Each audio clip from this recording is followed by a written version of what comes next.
Thank you, Bianca, and congratulations on your first round win. Just tell us what it's like to get your Australian Open campaign off to a winning start.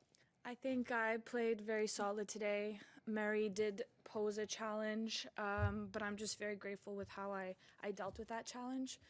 I was very focused from A to Z, and that's how I want to play every match, basically, so hopefully I can keep the momentum. You started like a rocket, Bianca, the first couple of games. That something to do with the fact that you wanted to break that streak of 12 in a row? I mean, I was very motivated considering my last match. I definitely didn't want to give her any room to kind of come back. That's what I did against Kudermetova in Adelaide. So yeah, I definitely didn't want to keep it going.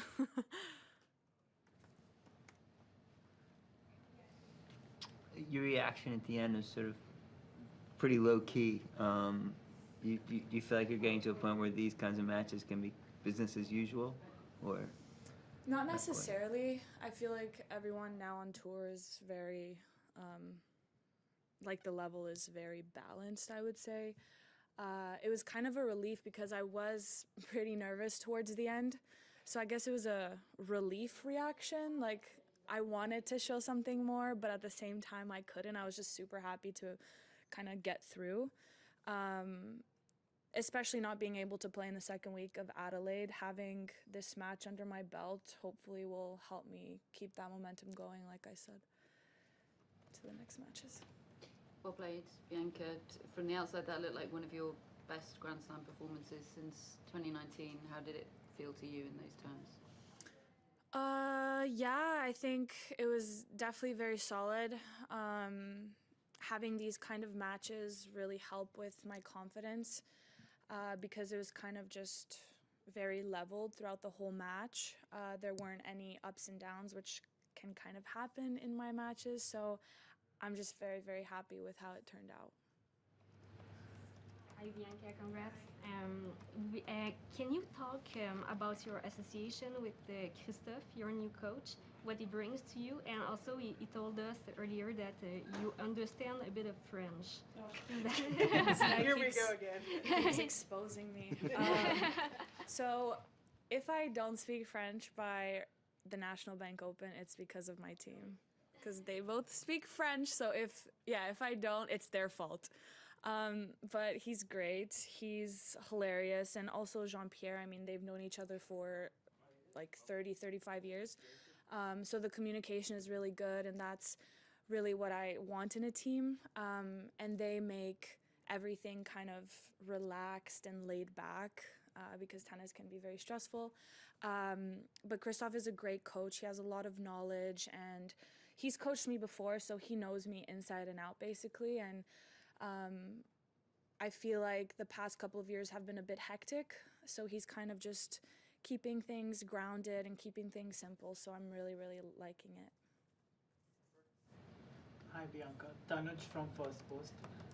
How is it like playing the first match on day one rather than, say, maybe the last match or a renewing match for that matter? For me, it doesn't really make any difference. I mean, if I did lose, then it would kind of suck to be kind of considered the first one out. That's kind of the only thing I really thought about. But to me, it doesn't really matter. I actually really like playing first, especially here in Melbourne, because it usually gets hotter later in the day, which is weird. So yeah, it's fine.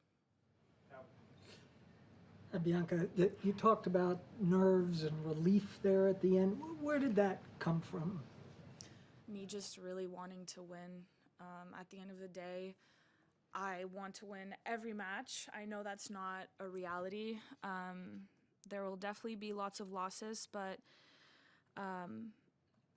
yeah, just having a match like this, I keep saying it, under my belt, especially in a Grand Slam, hopefully will just, keep my momentum going. And yeah, I'm just super excited. I have nothing bad to say about my match. I'm very, very happy. When you say the last couple of years were hectic was the word you used, what are you referring to exactly? I guess in my head it was very hectic, and some things around me as well have been kind of on edge. But now I finally feel like everything is harmonized. I guess that's a good word to put. Hi. The temperature will move a lot in the next few days, very warm, very cold. What's your ideal temperature for your style of play and your comfort on court? I definitely don't like when it's very humid because I sweat a lot. So dry heat is nice. I mean, how it was this morning was really good. I did hear that tomorrow was going to be really hot, so I'm happy I'm not playing tomorrow. Christina Buxa, I don't think you've ever played her, but No. you know anything about her? Yeah, I've watched some of her matches. She's a grinder. I know she gets to a lot of balls. She's a fighter out there. And I'm definitely going to do some more investigating tonight and tomorrow with my coach. But, I mean, we're in a Grand Slam. There's no easy matches, that's for sure. Bianca, just picking up on your very evident excitement, when was the last time you felt sort of this excited about where you're at? Good question. I would say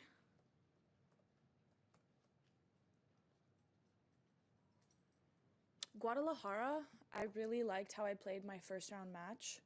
I definitely wasn't as excited, I would say. And also, let's see, Rome. I think I played really well in Rome. Minus losing to Iga 6-0 in the second set. I had a good first set, but that match really, because it was, I think, my second or third tournament back. So having that under my belt, being able to compete with Iga was really, really great. So yeah, those two matches. You know your draw?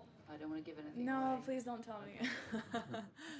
I think I did see something on Twitter, though, a possible matchup between me and her. That would be fun if I get there. Not to get too ahead of yourself, but just in the big picture, when you talk about Rome, and when you see everything that Iga has done and everything that you did a few years ago, do you look at that and think that's where I should be, or that's where I will be, or how do you conceptualize it? Yeah, I've worked really, really hard, and I know what I'm capable of. So looking at Iga, someone like her, it's very motivating and inspiring because, I mean, it's something hard to do in tennis to be consistent like that. So I definitely condone her. It definitely motivates me, and I like I said, I know that I can be back in that position like I was in 2019 and hopefully even better. Thank you, everyone. Thank you.